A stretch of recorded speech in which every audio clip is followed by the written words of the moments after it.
It talks about Albert Einstein. Albert Einstein made a statement. He says that I'm not interested in the phenomenon or that phenomenon. Einstein had said earlier in his life, I want to know the thoughts of God. The rest are mere details. But as he lay there dying in the Princeton hospital,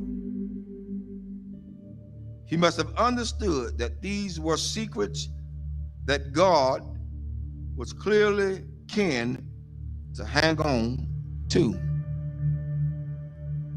You know what the secret is? Love. Love.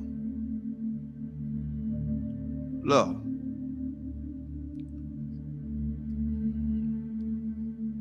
I'm going to share something tonight with everybody, and hopefully it'll hit close to home.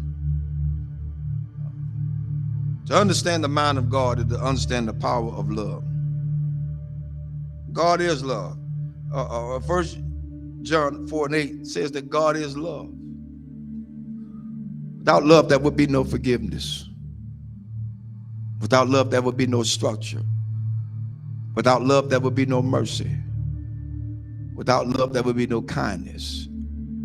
Without love, everything else would go completely out the window. I learned this week.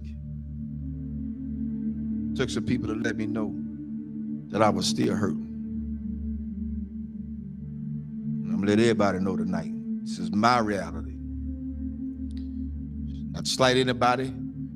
A lot of things that I know I hadn't always done right, hadn't been right. But I had an incident this week to wake me up real good. At certain points, we can give our children what we didn't have so much until we forget about teaching them structure. This week, I learned at some point you won't be respected. And that's for everybody. You're not going to be respected because they feel the way they feel. They're emotionalized. They're emotional creatures. Therefore, they don't know. But I did the one thing I thought that I would never do. Turn and walk. That's where I was.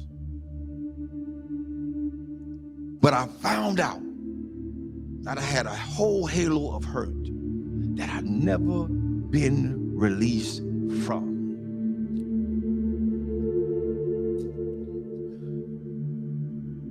My respect factor has never really been known because I never got it.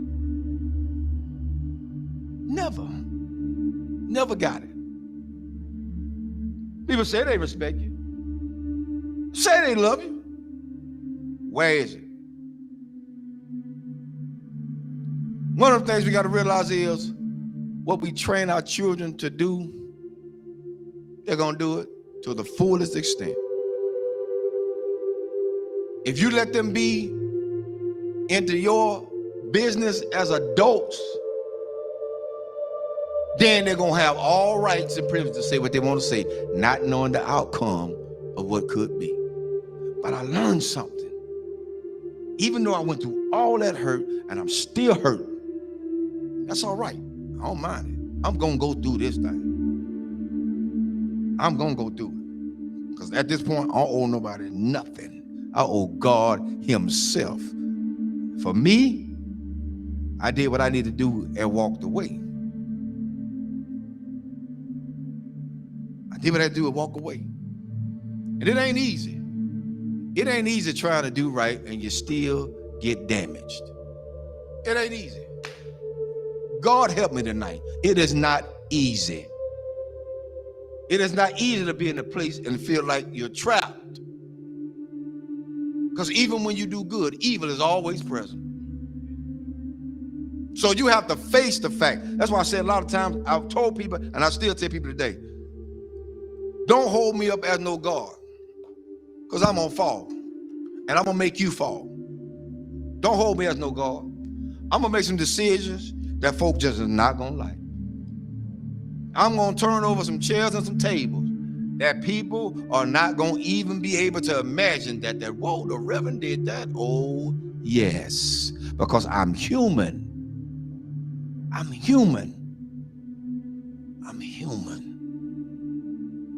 One thing I learned from all this is that you don't have to stay where you're not welcome. Thirdly, I ain't studying nothing nobody say. I came in this world alone. I'm gonna die alone.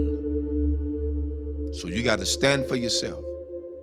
I'm teaching my children that now, and I'm teaching them that from a distance right now. Because what could have happened didn't. And I love all of them. I love everybody. I love everybody. But there comes a point in your life you got to let go. You got to let go. How long do you have to put up with a lot of stuff? You did your part. You did what you can do. Now it's time to let them go. A lot of parents out there suffering now, and I'm telling all parents out there now, you done did all you could with your child. They're in their adulthood. They think they know it all. They done seen the world. They got more sense than you. Let them go. Release them in the Lord's hand. If you get in the way, you get in the way of God's hand. Get out the way. Because whatever God got for them, that's what he's going to get. Well, that's how it is. Children shouldn't be involved in the parents' business. Amen. I'll say it again. Children should not be involved in their parents' business. Whatever go on between those two, that's their problem. Not the children. But the children are affected by it. But guess what? It's up to those parents to sit the children down and talk to them together, not apart. Together. Together. You want to stop a whole lot of confusion? Talk about it together. You don't want to break down the communication? Talk about it together. At this point for me going forward, that's what we're going to do. And if they can't do that,